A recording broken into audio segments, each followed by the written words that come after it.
Welcome everyone. Assalamu alaikum. My name is Razi Jaffrey, and along with Sally Howell and Usman Khan, I am one of the curators of the Halal Metropolis project. Halal Metropolis is a traveling exhibition and multimedia project that explores Muslim visibility in the sectors of politics, art, history, and culture in Metro Detroit. Thank you for joining us today. This is a virtual gallery talk, and I'm very happy to be speaking with three young activists and podcasters who've each been influential in shaping the way Muslim voices are heard. Before we start, I want to thank all of you for joining us. For those of you who are joining us live, either on Zoom or Facebook, please drop any questions you have into the Q&A box or in the Facebook comments section, and we'll make sure to get to them during the talk. For those of you joining us on Zoom, I want to bring your attention to the live transcript button on the bottom of the screen. Please click it to see the closed captioning for this talk. I want to welcome the three of you. And before we begin, I would just want to, by way of introduction, we have Jermaine Carey, Yasmin Kadu, and Zahra Huber.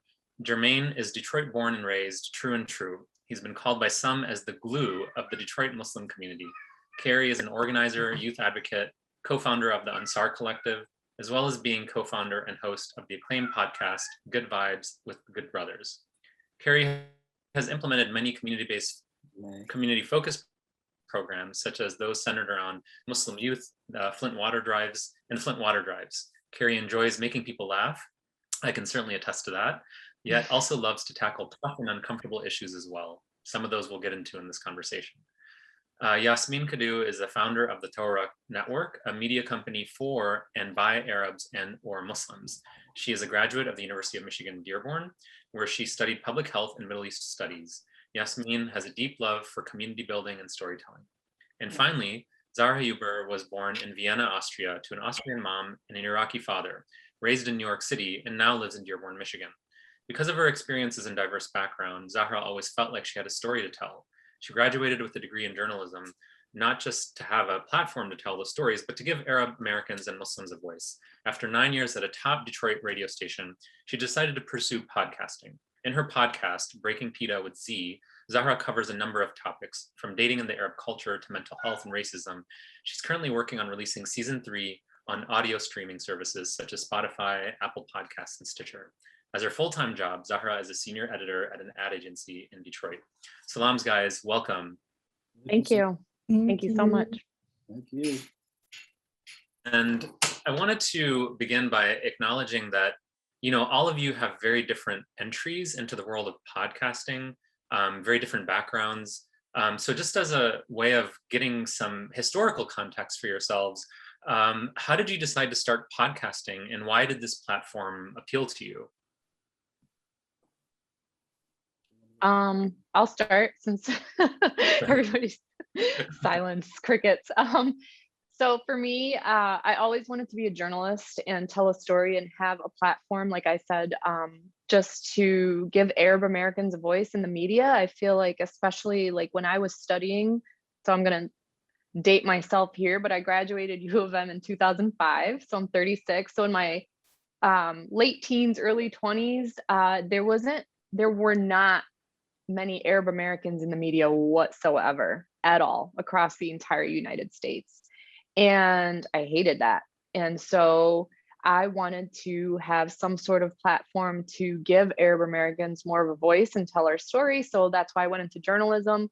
I went into broadcasting. So I was a news reporter at WWJ, CBS Detroit. And I was able to do most things there, but really, you know, when you're working for such a big corporation, I mean, you're censored, right? You can't always, you have to be completely unbiased. You can't like tell the full story really. You have a short amount of time to tell a story. And then I was on a talk radio show for a few months with Amr Zahir, and I felt it was weird at first because I wanted to say certain opinions that I had about things, but I felt after 9 years of not being able to, I felt weird about it. And then finally, like I started to open up more. And one of my friends told me, she actually was listening to my show from New York, which was funny. And she's like, you know, you should really think about podcasting because I feel like you really have a story to tell, especially with like your diverse background and then your journalism degree. And so that's when I started pursuing my podcasting. Shout out to Yasmin, because she was a huge influence too, and really helped me kind of piece together the missing pieces of the puzzle that were there. She took time out of her busy schedule. That's when Dearborn Girl was still pretty fresh. And she took time out of her day to meet with me and kind of help me piece together some things to start a podcast. Yeah, and maybe Yasmin, you can pick it up from there. And yeah, it was actually funny because Zahra came on my podcast and I went on her radio show twice. So it's just like so many fun coincidences. So for me, I grew up in Dearborn lived in Dearborn my entire life, and the story of Dearborn was always told from an outside perspective. The community never really had narrative control over what was happening in the city. So I grew up with stories hearing Dearborn called Dearbornistan, the largest high school in Dearborn called Hizballah High, and just completely and totally not the world that I saw and lived and breathed every day. And so my co-founder, Rima, and I started doing a series of community coffee chats where women in the community, we would post up a topic and women would come and we would talk about certain things because we didn't have community spaces and we didn't have narrative power over our stories. So then what happened was we figured out, okay, only 15 to 20 women can come every week. We need to get to a point where it's more accessible because this story and these spaces are something that our community needs so badly.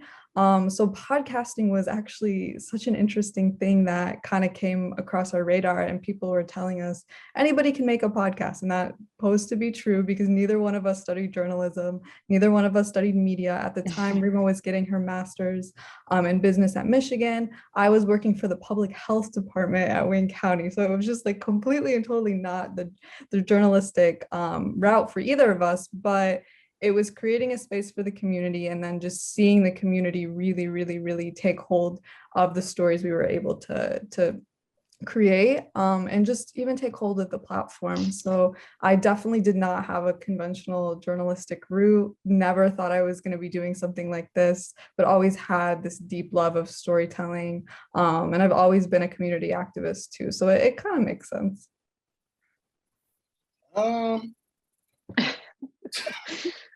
I'll be honest with you, I was, people were asking for a long time, but I was never really in a position to kind of like, act on it until I kind of got an idea last year. Well, I was always going to do, I do always hosted events and, do a lot of events, community organizing. I really don't like the activist word. It's kind of played to me right now. You know what I'm saying? I definitely don't want to be known as an activist, especially it seems like people make activism a hustle. So I kind of just do things sincerely from my heart, be honest with you. You know what I'm saying? And for the most part, last year was kind of down, you know what I'm saying? I had COVID last year. People I know, but at the time people didn't even know it was COVID. Like my doctor had to tell me because the test, them tests is real faulty. My doctor confirmed that I had it. And so at the time a lot of people I knew, people that knew people was dying, like literally dying in my community. And so it was down in the Black community for the most part, you know what I'm saying? And so I called my man, Dr. Halim. I was like, man, because he's a doctor, you know what I'm saying? So I like, let me just like give these people some good vibes up and down my timeline because, you know what I'm saying, everybody's sad. You feel me? Like the pandemic hit everybody and they ain't know how to react. And so I like, so I could have did it by myself. I could have did it with anybody. I was like, let me call a cat that I know he down for the people for real. And then he actually is a clinical, clinician.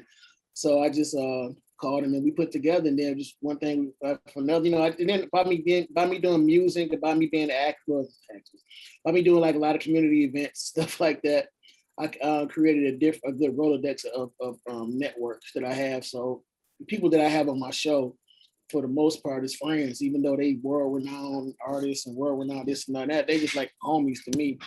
So I use, my network to build up the platform. It still ain't where I want it to be, I'm still learning tricks of the trade. I ain't traditionally trained in nothing. I'm just traditionally trained from walking these streets, dealing with the people, in and out the block, you feel me? So that's where I come from. So that's what I want to really get into. And then for the most part, I always say, so just really get the Black Muslim narrative back out there. Before it was anything, You know what I'm saying? The Black Muslim male was in the forefront of Islam in the country. You know what I'm saying? And then for some reason they swept us up under the rug. And I want to get it back to a platform where we highlighting the Black Muslim family, the Black Muslim man, you know what I'm saying? Incredible Black Muslim stories. Everybody is not the same, and everybody ain't super Muslim. You know what I'm saying? Everybody come from different backgrounds, from the streets, you know what I'm saying, to wherever they come from. So we highlighting our story, and that's what I want to put out there for the most part. That's great, thank you. I wanna get into a little bit more about what you guys look for in guests and topics, you know, when you're deciding who to bring on and what to talk about. So Jermaine, since you kind of touched on that a little bit, what types of topics are you guys focused on, and and how do you maintain focus around those topics? If you know me, you know how we've been friends for a long time. You know how I get down. Just let it flow, right? So the topics normally come along after how the conversation progresses. Like, it's just, for the most part, just relax and set it. So people that you think is normally that you will see out in the streets and you think they just will be uptight and stuff like that, I don't even want that to be there. You know what I'm saying? Like like from community leaders to, you know, I had councilmen, city councilmen, Wayne County Trade, you know, people, but they relaxed. So once they relax, I really feel like you can get the real them out of it. Then people can relate to the realness of them and not this facade, or not really facade, or just this idea they got of the person. So you know, I let the people, I kind of let it warm up. Let's say that. I let it warm up. I pay attention to facial expression, trying to see if they're gonna be relaxed or not. Alhamdulillah, Allah gave me a personality where people can be themselves around me. So for the most part, you know what I'm saying, once they warm up, we dig in. You feel me? And once we get in, like, we go there.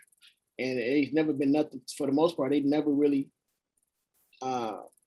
say anything is off topic. You know, so I know what to say and not to say. I'm trying to get into their love life and nothing like that. But you know what I'm saying? But we keep it, we're saying on in the street, we keep it 1,000. You know what I'm saying? We go for the whole buck.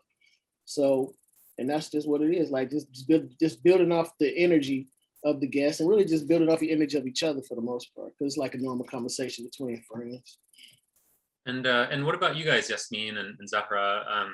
You know, how have you focused your podcast, and yeah, how do you decide what topics to cover? Yeah, I think we touched on it a little bit, but if you guys could dive into that a little bit more. Yeah, so for us, first and foremost, it's a community space. So we honestly use our DMs a lot. People have DM'd us just this is the person you should bring on, this is the topic you should cover, and we listen. And I think that's the most important thing too, because when you look at the narratives that we're telling, it's not the Yasmin or Rima show, it's the Dearborn Girl story. And in order to do that justice, we need to make sure we're listening to the community. And it was interesting enough, Zahra came on to talk about sexual harassment, and that directly came from multiple people saying we need to talk about sexual harassment. It was our first season, it was the very last episode of the first season, and it was such a cool experience to make, because that directly came from people telling us this is what they want. And that was the end of our first season. And then the second and third season really took a hold of, this is what people want, what people need.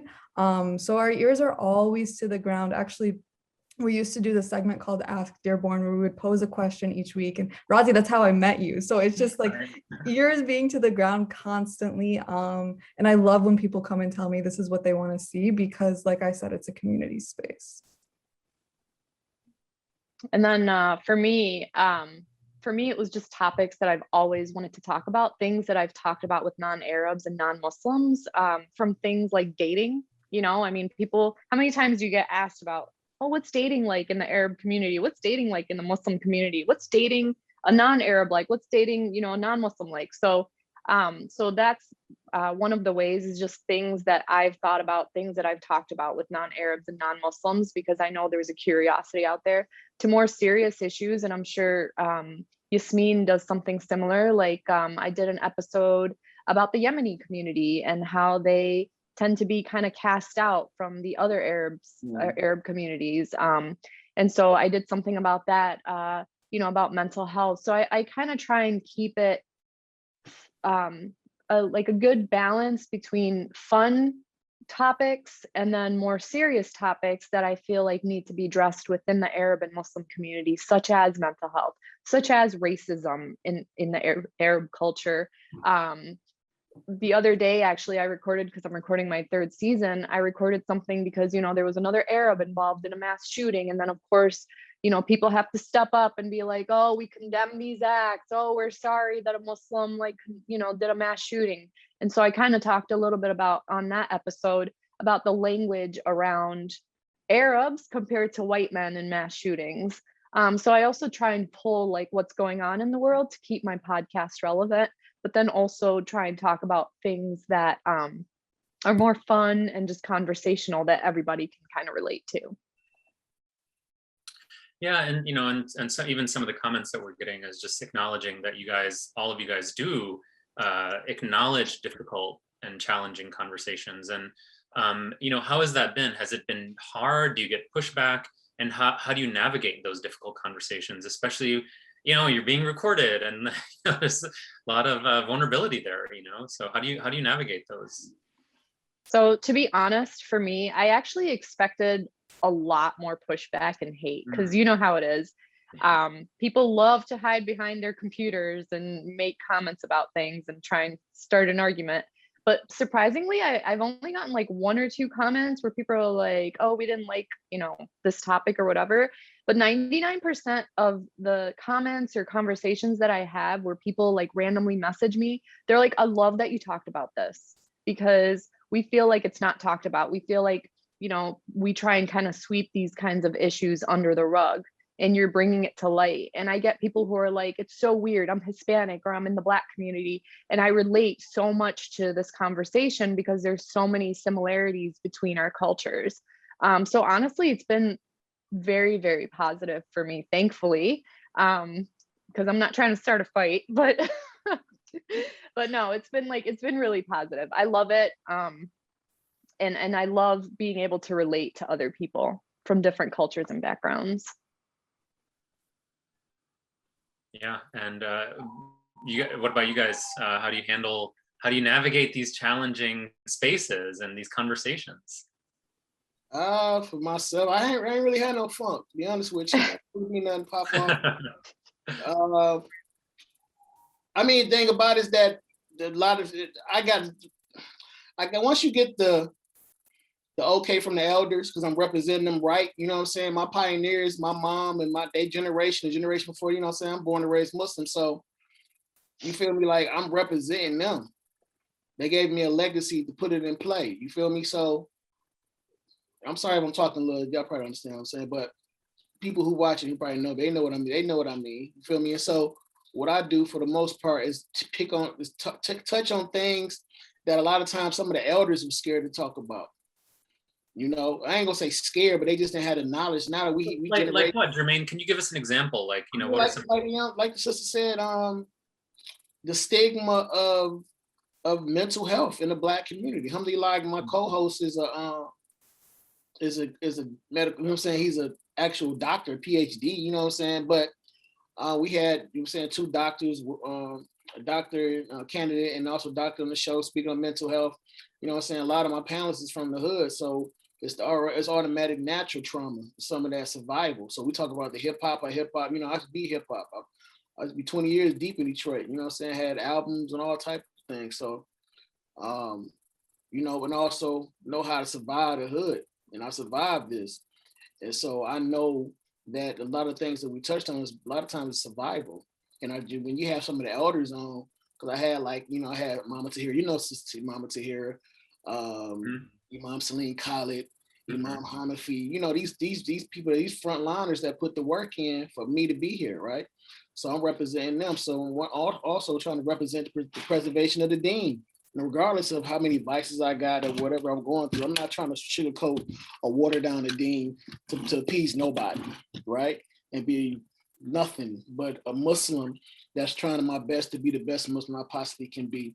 And I'm not trying to switch it up and just try to cater to make, you know what I'm saying, the mother folks feel comfortable. So they love that. They know that's come from that first resurrection back in the Nation of Islam type deal. They love that. You feel me? So that's what it for the most part, just to make my people proud. I mean, you know, nobody gonna say nothing to me in my face, and if they do, then we can address it there. So they ain't gonna come at me like that. But I be getting a lot of love, man. They love it. You know what I'm saying? And it's this from all over the country, all over the, you know what I'm saying? Sometimes the world, we can reach different. Yeah, and I think my sense is like this is something that people have been eager for. You know, like you're saying, Zahra and Yasmin as well. You guys are covering these topics that kind of everybody wants to talk about.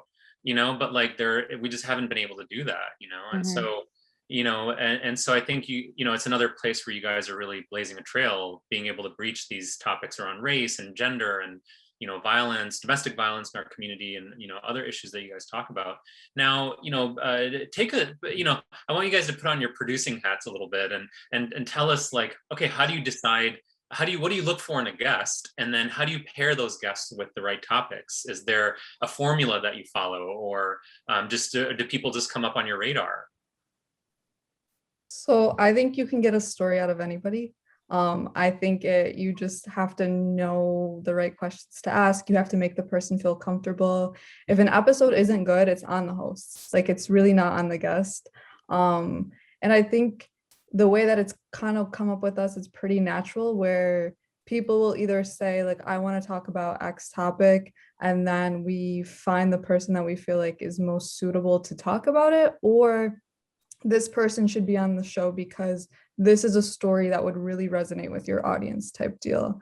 So I think that's the most fun part for me, is really just talking to people and just feeling out how we have like a whole process where we do like a pre-interview phone call, we do like a storyboard, and then once they come in for the interview, well, now it's like Zoom interviews, but we used to have them come to the studio, it was kind of getting like a feel and then going from there. But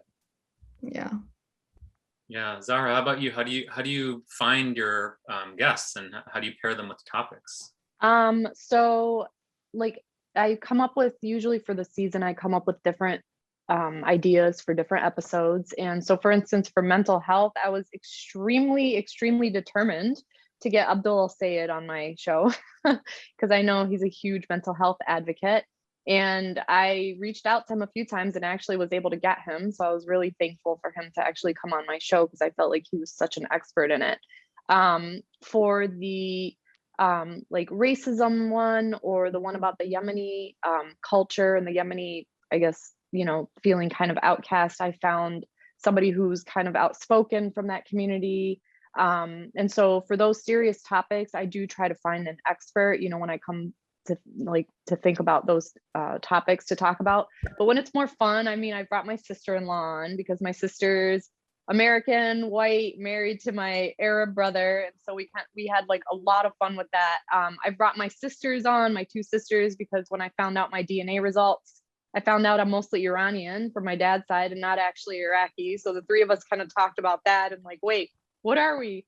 And so I bring on people that I know, and then there's been a couple people who I've met along the way who've been really great in conversations. And so when I want to have just a conversation about something that doesn't really need an expert, but just an opinion coming from another Arab American, I will bring them on because I know the conversation will flow well, and I know, you know, that we'll kind of vibe together on the episode, because I think that's so important for people. Because I love when people message me and they're like, I felt like you, like the one with me and my sisters, they're like, I felt like you guys were just having a fun conversation and I was a fly on the wall, just kind of listening to you guys. So I love hearing that kind of feedback, because I think it's really important to have like a good conversation. You don't want to be dry, you don't want to be boring, because people are going to just tune out.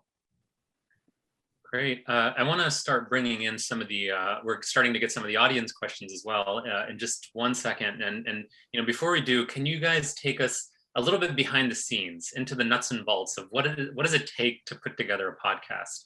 And yeah, like, you know, are you guys editing these podcasts? Are you recording them? Where do you record them? Take us behind the scenes a little bit. Zahra, why don't you start? Okay, yeah. I'll start.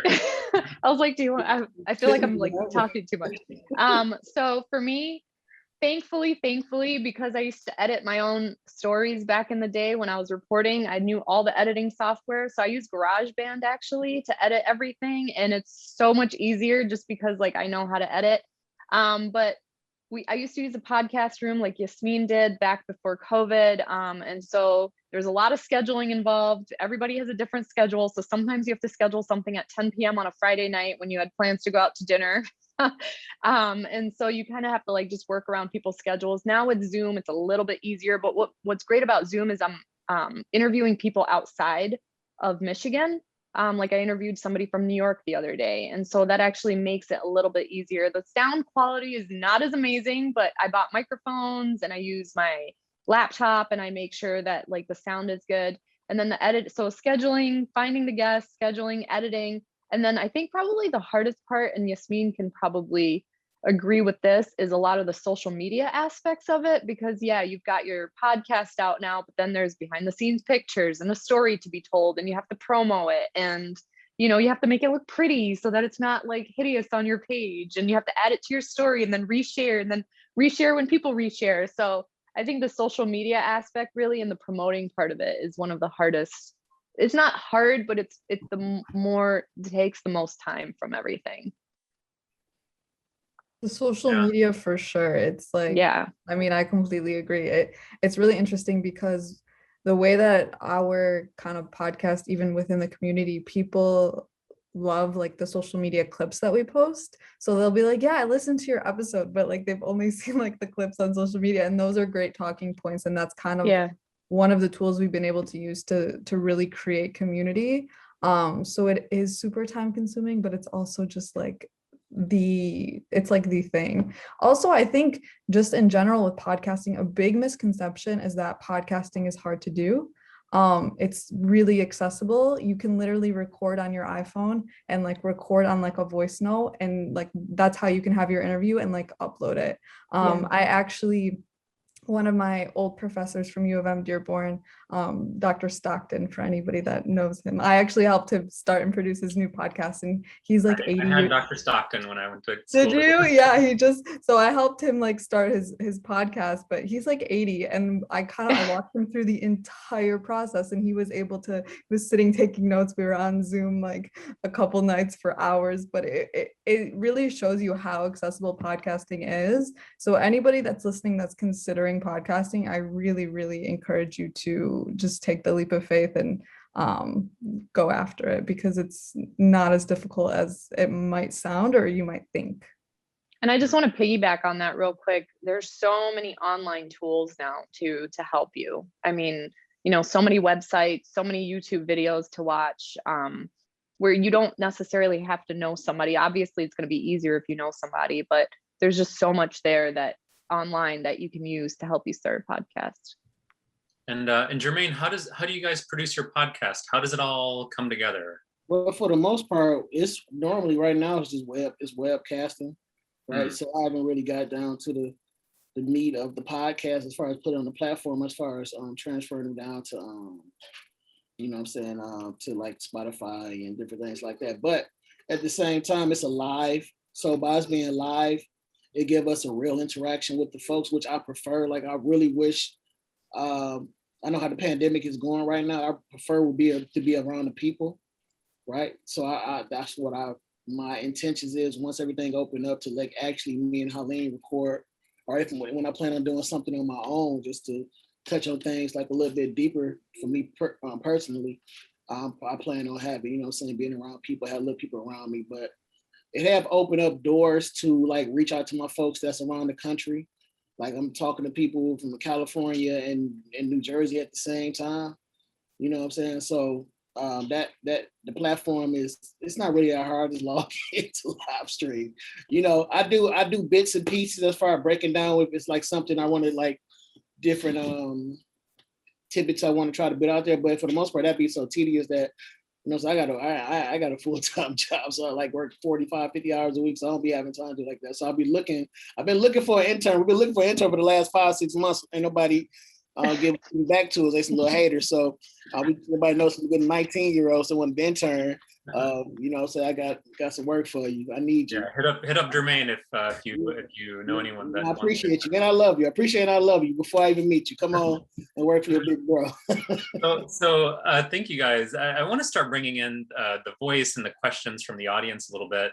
Yasmin, you answered this question, briefly in the message discussion, but I want to pose this to all of you. A part of your work is reclaiming your community's story. For each of you, what is the biggest misunderstanding about your community? And Jermaine, maybe we'll start with you. The biggest, I think the biggest miscommunication is what you asked. Misunderstanding. Misunderstanding. I don't know about the misunderstanding. One could be like, because our narrative has been swept under the rug for the last 20 years since 9/11. Mm-hmm. That, you know what I'm saying, before 9/11, it was nothing but Farrakhan on TV and Khalid Abdul Muhammad and you know what I'm saying, you could read Dr. Jackson books all over the place and then you know what I'm saying, and so 9/11 hit, then it's which we already know how the media go, you know what I'm saying, and then for the most part, the Black male has been it's a war on the Black man. So that's 100% fact. You feel me? So for the most part, it's the point that we've been here. We've been here for hundreds of years. Black Muslims been here before any other Muslims, period. So there's not even a situation to you know what I'm saying, play with. Like, we've been here from before, you know what I want to say, before the mother folks got over here, we've been here. So we try to put the conception together like that just because the Black Muslims didn't start the Nation of Islam, which I'm not, you know what I'm saying, my father came from the Nation of Islam, but Black Muslims been here since Mansa Musa brother came over in the 1300s. You feel me? And they say some before that. So like, our narratives don't start at Elijah Muhammad. Our narrative don't start at you know what I'm saying, Farah Muhammad. All right, don't start with Muhammad Ali and Malcolm X. Our narrative go way back to simply before the first so-called slave ship got here. And so when we speak on that, I'm coming from a historical context to let you know, even in the height of the Nation of Islam, it was still people that was Sunni Muslims. Yeah. When I say Sunni Muslim, I'm not mean dressing like an Arab, talking like an Arab, or a Pakistani or whatever. Like, a lot of our people go through these like, that's what my main focus is. I dress the way I dress, talk the way I talk, do what I do because I'm a proud Black Muslim, period. When I say Black, I mean American, born and raised. I don't look to other continents or other countries for their validation of my religion. And I want that, put that into my youngest, because I know I've seen a whole generation of us when I was younger that I had grew different, like, I had a lot of disrespect for, because I thought they was trying to be something that they not. I'm like, you can be proud from where you're from. You can be American Muslim. When I say American, I mean born and bred here. There are people here. You know what I'm saying? That's been the main thing that I kind of touch on. Like, I want people to know, like, no, we didn't know he was Muslim before Elijah Muhammad. No, that's a great point, and I think it's something that even within our community, like, a lot of people are not really aware of, and so yeah, thank you for bringing that up. And what about you guys? What are some things about your community or communities that you identify with that you feel are like the biggest misunderstandings? So you touched on that a little bit. So maybe I can kind of elaborate too. And then somebody also asked the question, how did you come up with your podcast name? So I'll answer both with one. But growing up, and even just for years, nobody ever wanted to be a Dearborn girl because it was associated with being too Arab, too Muslim, loud, obnoxious, every single bad adverse adjective you could possibly think of that you associated with Arab and Muslim was what people associated with being too Dearborn, typical Dearborn, or, oh, she's a Dearborn girl or whatnot. So for us, it was really reclaiming that and instilling pride in our community in spaces that was never ever thought or heard of before. And even right now, I'm wearing our Dearborn girl hoodie. Like, that was never, like, nobody ever wanted to claim that. And it was interesting because I had women that are like in their 50s and 60s telling me the same exact thing, where it was like, I never wanted to be a Dearborn girl growing up. I always wanted to disassociate myself from the community because of those things. And so when we were able to create this community space that allowed us to tell our stories, nobody else, that's when people started really claiming their identities. And it's been such a great and so inspiring and beautiful thing to even have, I have guys now, when are you going to start Dearborn guys? So it's definitely been a cool thing to see. Yeah, and then Zahra, anything that you wanted to add to that? Yeah, for sure. So growing up, I was always asked by non-Arabs and non-Muslims if the women are meek and oppressed and quiet.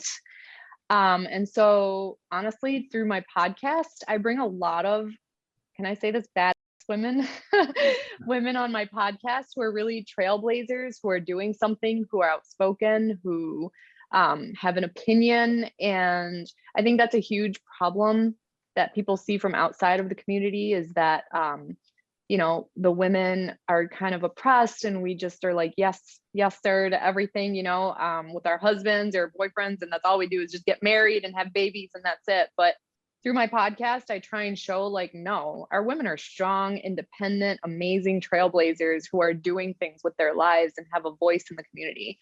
And I think that was a really huge thing that I wanted to do with my podcast. And Jermaine, so the next question is directed at you from an audience member. It says, you talked about getting approval from family. How does your family feel about your podcast, and what do they think about it?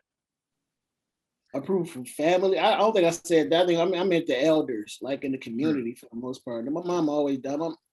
My mom, first person that bought me my first rap tape. You know what I'm saying? She always down with me if I'm doing something that I'm supposed to be doing. If I ain't doing something I'm supposed to be doing, it's in my head. You feel me? So it's all love for my community. You know what I'm saying? I'm pretty sure somebody hating me, probably watching right now, mean mugging, you know what I'm saying, mad and hating. But for the most part, when you know what I'm saying, my leaders and the elders around the community give me to go, and they feel what I'm talking about, and they know it's things that they know how I am in person, and I touch on things in person. You know what I'm saying? Like it's all love. Like, so I got to go.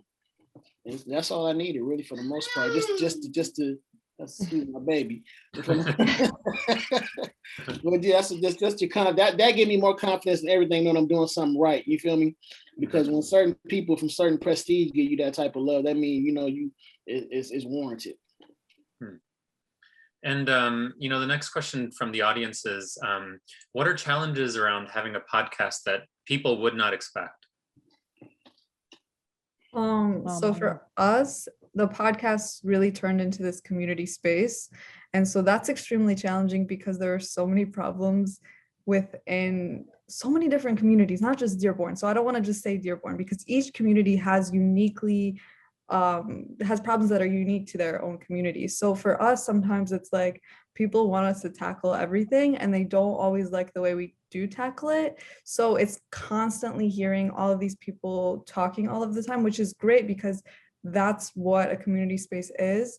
However, at the same time, sometimes it's really difficult to balance what the truth is, what the community needs to hear. And that's where empathy and accountability come in, where those are two things that we are constantly, with everything that we produce, it's like being empathetic to where the community is, wanting the community to grow, but also simultaneously holding the community accountable. So that's been a really difficult thing for us that we've really learned how to do. We've had a lot of backlash, specifically around conversations about race, which is expected because of not only the situations of Dearborn, but also the climate we're in.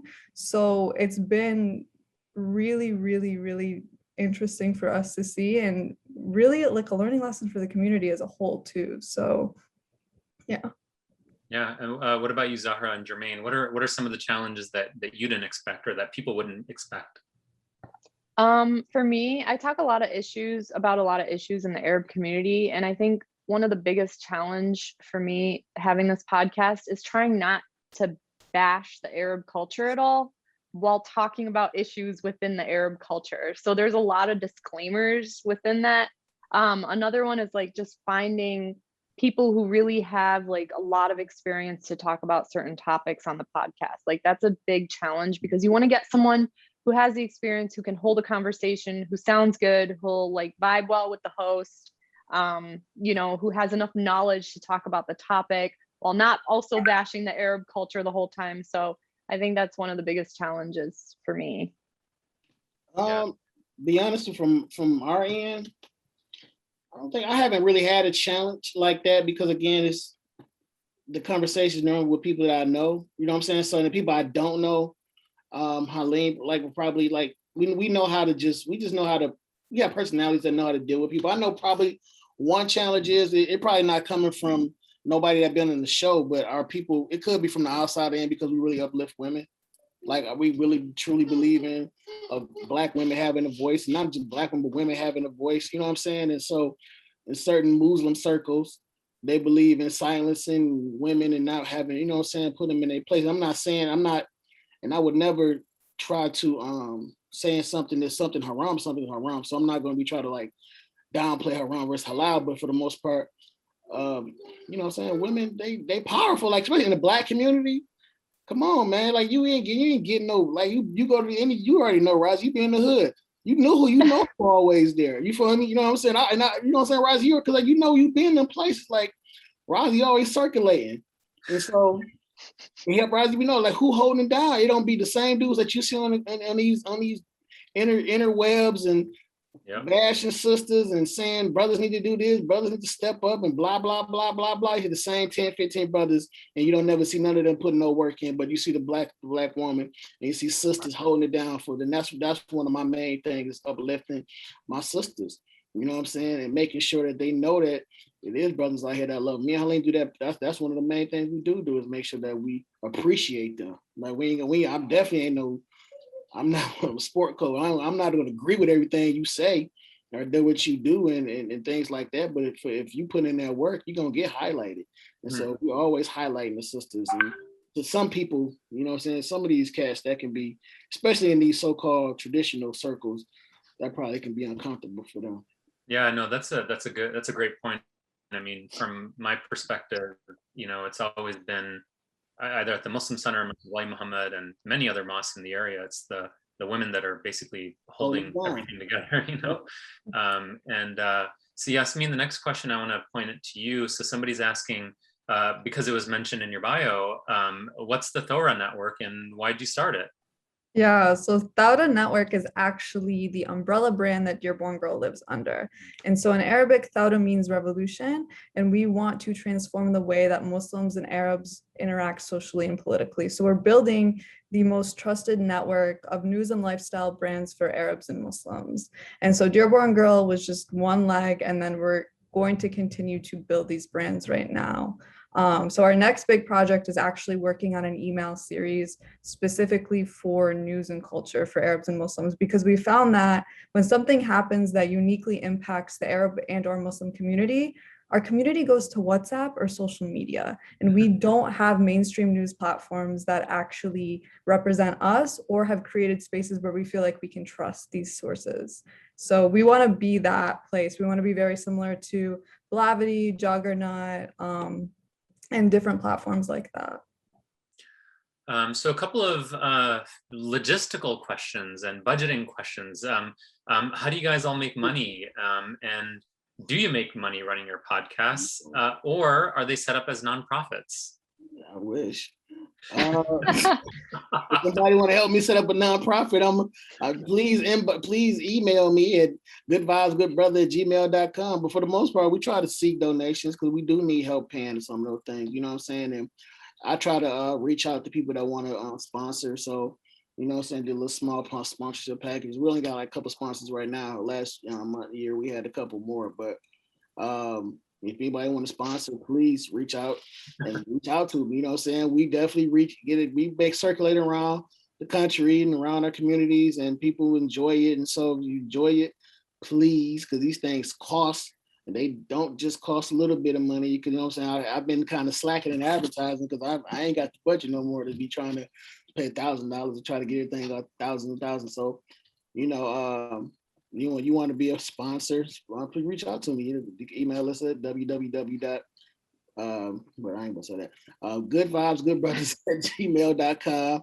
You can reach out to us at on Instagram or Facebook at Good Vibes with the Good Brothers, and just show some love. You know what I'm saying? Yeah. How about you guys? Are you able to maintain, like, be sustainable, profitable? Yeah, for sure. I mean, I do all my own work. I do all my own editing. I do all my own social stuff. I do get sponsorships sometimes. So like, you know, I'll like sponsor like a little business, or thankfully a lot of my friends have small businesses. So it makes it easier because I can just be like, hey, you want to sponsor me for this month? And they'll be like, yeah, sure, no problem. But I think that's probably the biggest way that you'll make a sponsor, as well as like just if you have a podcast, like clothing items or all kinds of different things that you can, accessories that you can sell to help kind of, you know, make some money for your podcast. Yeah, well, let me say that too. Like, I'm happy you said I got a whole bunch of friends with a whole bunch of business and stuff too, all type of avenues, and they cheap. Now, one of them, two of them, we reach out, try to help. I kind of feel like you're calling them out right now, Jermaine. I am. They be tuning in. You're right. Go ahead. That's right. But that's just. Let me keep it real. A whole buck with y'all. That's just. By living in Dearborn, around the corner from Dearborn, the thing about it is I love the way that they do, how group economics play into their community. Like, right, we don't have that in my community, right? Like, I'm gonna tell you one serious thing is that when I was in a different lifestyle, that's all we knew how to do was survive together. So we build through that together. But with around certain people, they don't know how to the importance of collective economics. And you can't have a Dearborn without collective economics. You can't have these different type of communities, and so Detroit is 85, 89% Black, and it's rarely, you don't see that many Black businesses, but you go to Atlanta and Philly, where there's other major cities with major Black populations, and they Black things all over the place, Black businesses. So Detroit is behind a lot when it comes down to things like that. I just want to point that out now. So if y'all want to reach out, man, I'm calling y'all out. Stop being cheap out here with the homie. and Yasmin, can you talk a little bit about Dearborn Girl and Thoda, and you know, are you guys profitable, sustainable? Yeah. So we started with Dearborn Girl, started selling ads and clothes, and then we won some grants, pitch competitions, and then we just actually finished a business accelerator through the University of Michigan. So they gave us a little bit of capital. So we're kind of good with runway for a little bit right now, but we're still applying to things. You can shop. We have our apparel on the website. We have memberships too. But with Dearborn Girl, it really just started out as like this community thing, and we were lucky enough to get sponsors at the beginning and selling ads, and now it's our business model looks a lot different, but it's still all a work in progress. Cool. Yeah, and to the audience, I want to remind you guys, if you have any questions, keep them coming. The last few have all been from the audience, so we're getting a bunch of questions. They're great questions. Yeah, we're getting a bunch really of good questions about your names of your podcast. So, what are the origin stories, and how did you come up with your podcast names? So for me, I grew up in New York, so I'm used to a lot of diversity, and my friends and I used to always joke about breaking bread together. Since I'm Arab, it's breaking pita.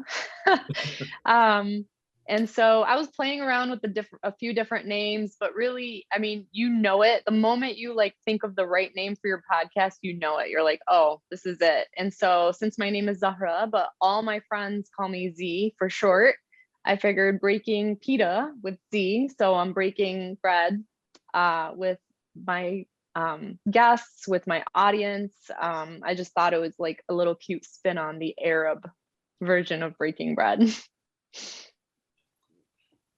For us, it just like we got a group of brothers that we just, you know what I'm saying, coincide with and counsel with and build with, called the Good Brothers, you know what I'm saying, just funny name, you know what I'm saying, a little corny, but it is what it is. So we just kind of like played off of that. So I said good vibes, to bring some different vibes, some good energy to our community, and to just getting the good word out there, even though we tackling real issues and having real talk. But we still want to make sure the vibe is good. So we just call it Good Vibes and Good Brothers to make sure that you know you're about to walk into a good vibe, even though it's going to be some uncomfortable times, but the vibe and the intent of the whole scene is good. So that's what we came up with it. Mm-hmm. Yasmin? So for us, it was reclaiming the idea of being a Dearborn girl and making it something that was ours.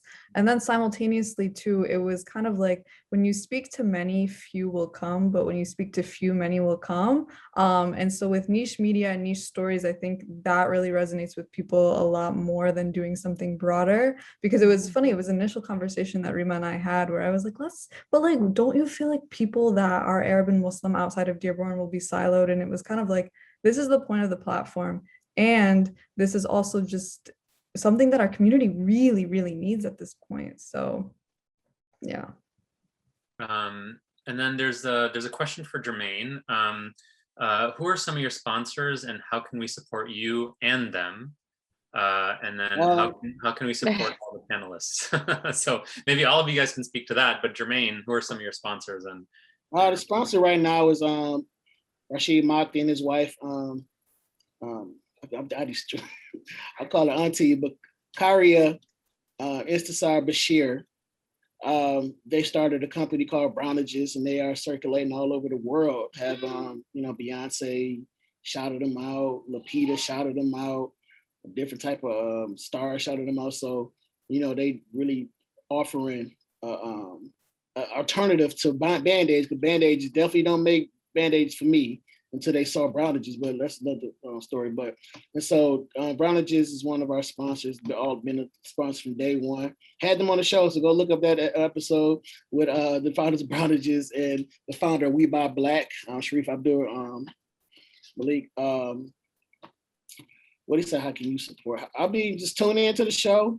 You know what I'm saying? Throw that little donation. We already got the donation screen popping up. So when that come on, throw that donation in. If you want to sponsor, again, email us at goodvibeswithgoodbrother@gmail.com and let other people know. Let's just get the word out. Because we kind of like behind because, again, most of us work full time and our producers work. So I don't have the team behind me to really push it the way I want to push it. That's that's been the most frustrating thing to me. But obviously we having this conversation, so it's popping somewhere. So eventually it's gonna make it. Yeah, it's part of the reason why we wanted to have you guys on is so people can find out about the amazing work that you guys are doing and support you guys. But Yasmin and Zahra, I want to hear from you guys. Like, how can audiences support you guys, and what are the key things or the big things that you need right now? So for us, follow us on Instagram. Our website is dearborngirl.com. Our newsletter that we're starting, there's on our website, there's a place you can put your email if you're interested in news and lifestyle for Arabs and Muslims. That will be dropping in the summer. And then we have our membership and our clothes. So if you're interested in rocking either Dearborn Girl or Thauda, please shop. But yeah. And are the clothes only for women or are they also? No, we have guy stuff too. So we have like white tees that say Thauda or welcome to the Thauda. And then we have these really cool tan hoodies that have sold out 3 times that are for girls and guys. So great. Yeah, Zahra, what about you? For me, just spread the word, I guess. My Instagram is Breaking Pita with ZEE. Rate and listen if you want. If you subscribe to it, share it with your friends and family or on social media. Also, I love to hear from people. I want feedback. I want thoughts. I want opinions. I want questions. I want topic ideas. Like, I want to chat. So feel free. I check my direct messages every day on Breaking Pita with Z, the Instagram. So I just I want to hear from people. Like, I want to hear what people have to say. And how have you guys built followings? For your podcasts? Word of mouth. Mm-hmm. Social media really is like the biggest thing. Social media, and just keeping on top of it. I mean, it's hard. Like I said earlier, the hardest thing is on social media because once you kind of drop off the mat, people will stop listening if they're not subscribed. So you have to. There's a fine line between pushing it out there and then annoying people because you have 7 stories hey, make sure to tune in to this episode. Right. So just kind of keeping up with people on social media and then spreading the word.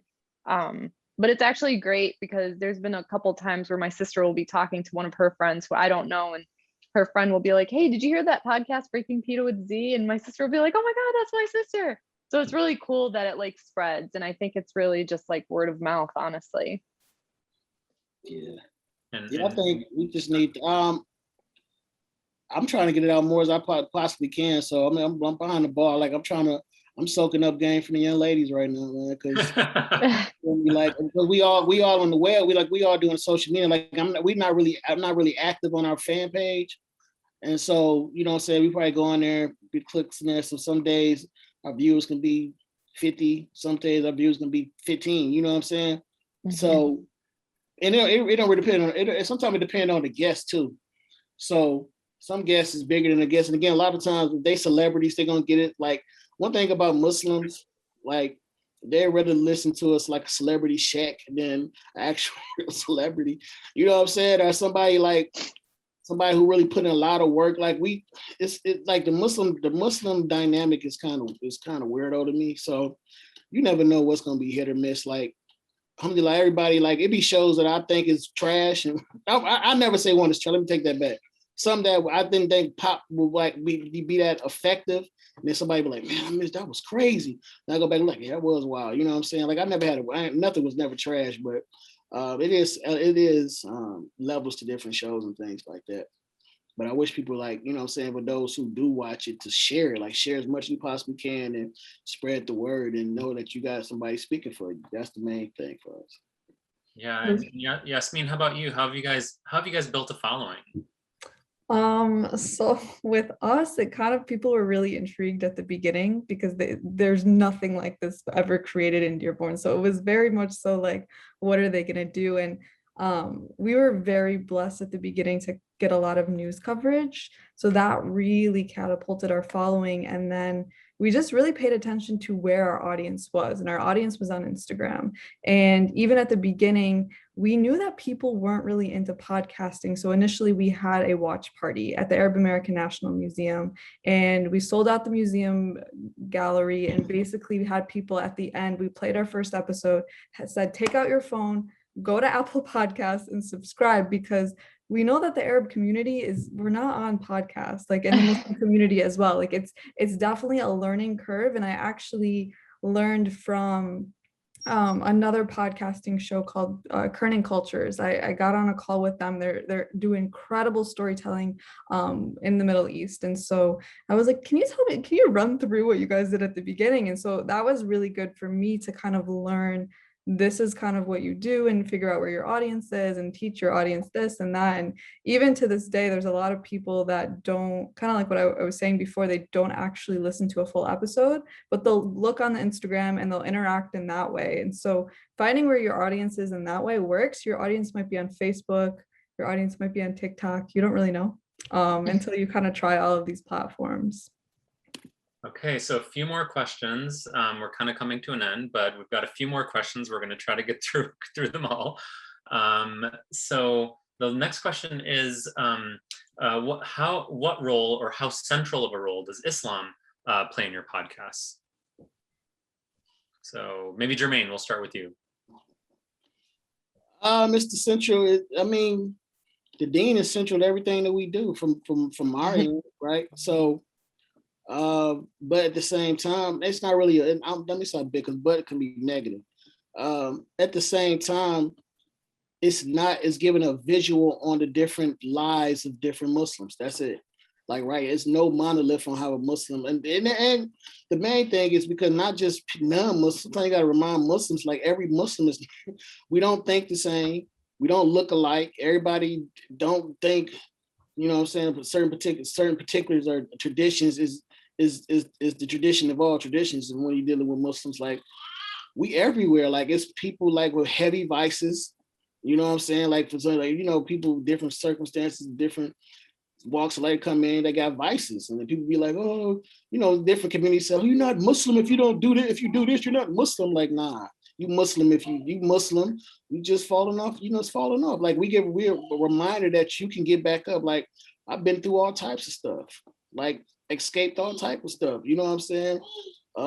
Went cold turkey on a lot of stuff. You know what I'm saying? Like like I've been affected by my environment. So that's what a lot of times what Muslims in America are dealing with. Like if Muslims in a Muslim country is going through extreme vices and things that's hard for them to be Muslim, what you think when you living in a country that's everything is anything goes, haram is just the new halal, and not even new halal. Haram is just the life people like make livelihoods off just horrific haram. You know what I'm saying? So what make you think that it's gonna be easy for us? Like, no, it's a real, people dealing with real deal issues. Everybody ain't gonna be the same. So people got to get used to that. And that's one thing we got to remind Muslims, because sometimes Muslims can be the most annoying people in the world when it comes to that stuff, because they don't have a reality of dealing with people. So excuse my son. Sorry. You know what I'm saying? But they don't have a reality of knowing that, you know what I'm saying? Like, just because you got a vice don't mean that vice can't be fixed. And then when you fix one vice, you can fix another one. So the reminder is the reminder, and then keep it moving. And that's how Islam played a part of me, is just knowing like it's different people of different walks of life that practice the deen. Alhamdulillah, we try to get to the same place. That's all. Very, very good points. And then what about you guys? What role does it play in your work? I couldn't agree more with everything you just said, Jermaine, by the way. Like, that was just completely and totally accurate.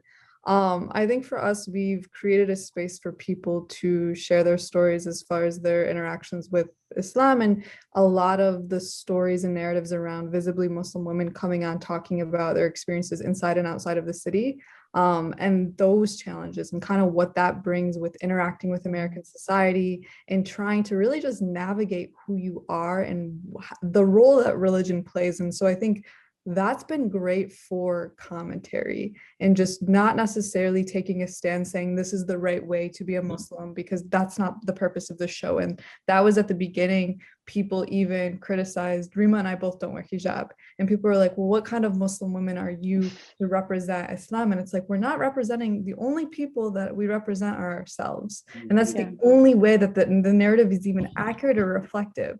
So just creating a platform for people to really talk about who they are and how they navigate society. Yeah, getting a lot of support here, guys. No, Jay. Good to see you. And Zahra, what about you? So, I was born and raised Muslim, so it does play a pretty big role in my podcast, especially as a Muslim woman. So I try and portray how many different kinds of Muslims there are, whether they're practicing or not practicing, the different types of things that they do. I did a whole episode, for instance, on hijab, like I don't wear it anymore, but I brought on somebody who does wear it and how it's beautiful, whether to wear it or not wear it. And then I did, one of my favorite episodes was actually 20 questions with an Arab, and I had people on my Instagram send me questions, and 99.9% of those questions were about Islam. And so I brought on 2 other women with me, one who wears a hijab, one who doesn't really practice Islam anymore. And we kind of all answered questions together from our own point of view, because really, a lot of it, we are all so different. We do practice differently. It's not everything is black and white when it comes to our religion. And I think that's important for people to understand. So I definitely try and portray that in a lot of my episodes. Yeah, I think that those are all great points from all 3 of you, and it's resonating a lot with people out there. So thank you for sharing. Just a few more questions. I'm gonna just try to squeeze these in. What are some of your favorite podcasts, and who are some of your favorite podcasters, and who are people that have inspired you in this world? So my favorite and first podcast I ever listened to was How I Built This. And I used to listen to it every day when I was working at the county health department and on my way to work, and I hated my job. So it was just kind of breathing life into me. But I also thought that these entrepreneurs were absolutely insane. But I think subconsciously the stories really stuck with me. And that sounds weird for me to say, because my whole entire platform is representation. And so I guess my other favorite, that is one in itself. But then the other part is I love Kerning Cultures. They have an incredible show called El Empire that details very famous, influential Arabs and kind of their rise. And it's very similar to how I built this. And it really just shows the stories of people, how they were able to grind and really get where they are. And I think for the Arab and Muslim community, the big problem is that we don't have diverse representation. And so whenever I can get my hands on anything that I feel like resonates with me, it's just, you feel seen and you feel like there's something to this story. Yeah. What about you guys? What are some of your favorite podcasters? I don't really listen to podcasts like that. My attention span is like, I like super ADHD, like the older I get, you know what I'm saying? But I'm a hip hop head for the most part, like, you know what I'm saying? So I listen to mostly Joe Budden, like when I'm going there, Joe Budden podcasts. And I mean, people that from my, you know what I'm saying, area that's popping, they got their integrity. They kept their integrity. I don't like listening to like sellouts and people. I don't like listening to people like talking down. So a lot of time when you get to different, you know, bourgeois Black folks and we do all these podcasts and always getting into it with each other. And you got this type of, like, I don't get into like the certain type of podcast where it's always down to each other. I listen to like uplifters. So I look Up in Smoke is one of the good ones. Up in Smoke with Stephen Jackson. Alhamdulillah, he just took a shot out of Stephen Jackson and Matt Barnes. Right. That's probably like the best one. I listen to $1 Million Game with Wallo and $1 Million Worth of Game with Wallo and Gilly the Kid. They Muslims in Philly, but they some street cats. You know what I'm saying? I wouldn't recommend y'all people with sensitive ears to watch them. Thanks for the Yeah, I mean, I don't listen because I don't really listen to like Islam. I don't listen to like religion. Like I'm not really in that place, right? To be honest with you, like I listen to my sheikhs and my teachers if I want some of that, but I'm not about to be listening to like from my direct connection. I'm about to be listening to cats just be talking. That's kind of it's irking me because I know more than, you know what I'm saying? So I'm like, man, you ain't even talking about. So I listen to a lot of hip hop and sports stuff, you know what I'm saying? But for the most part, I'm just try to really just plug my way and learn. But when I do listen to them, I listen to learn. I look to see how they doing their sponsorships, listen to see how different things so I can build on my brand. But I don't be like going around listening to, yeah. Oh yeah, also Dope Muslim. I do Dope Muslim Woman. I do listen to her. So that's about it. Great. And then Zahra, what about you? So I actually really like Abdul Sayed's America Dissected. I don't know if you guys have heard it, but he does a really, really good job with it. I'm sure he doesn't edit it himself and he has a team of editors, but I think it's really interesting to listen to. And then shout out to one of my friends who recently started a podcast. It's Women We Love Wednesdays, where she highlights top female entrepreneurs in the city of Detroit and how they kind of came to where they are. I know, like, she talked to a woman who's homeless, who's an entrepreneur now, and I love listening to her. So if you guys get a chance to make sure to check that out, it's called Women We Love Wednesdays. Great, wonderful. Okay, so I have one last question for you guys as we're coming to a close. Where would you like this project to go, and what are your goals, and where do you hope to see it in a couple of years? So for us, the end is nowhere near. And I think, and I say it in a I'm excited way. Our goal with Dearborn Girl, with Thauda, is we want to be the one-stop shop for Arab and Muslim stories, where when something happens in our community, you know where to go to, and you don't have to resort to going to WhatsApp or Instagram anymore. I mean, Instagram if it's the platform or the brand, but WhatsApp isn't the place, and being the place that has trusted content. So it's a very, I guess, broad answer.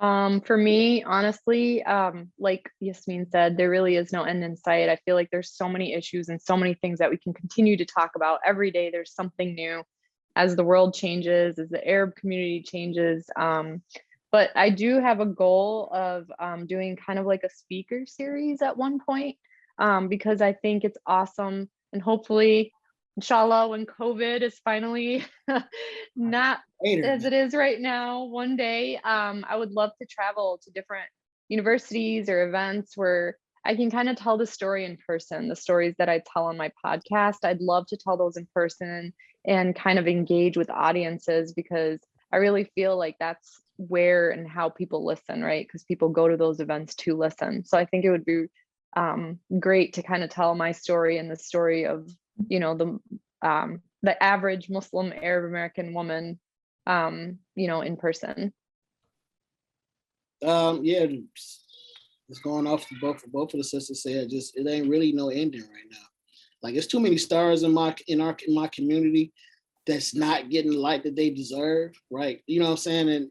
And it's just even for people in the mainstream, like this the mainstream. Like I know there's people that's working and they're not getting that light they deserve. So I'm really just trying to put that light on us, put the light on our story again. It's too many of our stories, and also debunk some of these this false visual in the head of how Muslims is supposed to be. You know what I'm saying? And that's not downplaying what we know is right or wrong, but it's also just again highlighting that it is so many of us doing so much good things that like and it had to go through so much to get to the places that they are. And that story needs to be told because a lot of all of these stories that's being told are inspiring. Every last one of them. Like one of my main focus to highlight cats has been in jail, they got out of jail and doing great in business. You know what I'm saying? Like it's so many stories, narratives that, you know what I'm saying, once you do this is a wrap and once you do this is over. Like, no, man, people like really made something out of nothing. And there's some people that really had everything and they made something out of everything that was given to them. You know what I'm saying? Like, it ain't nothing wrong with that. That's awesome. And so we consistently highlight the good stories and how did they, whatever the bad come to good and things like that. So it ain't no end in sight.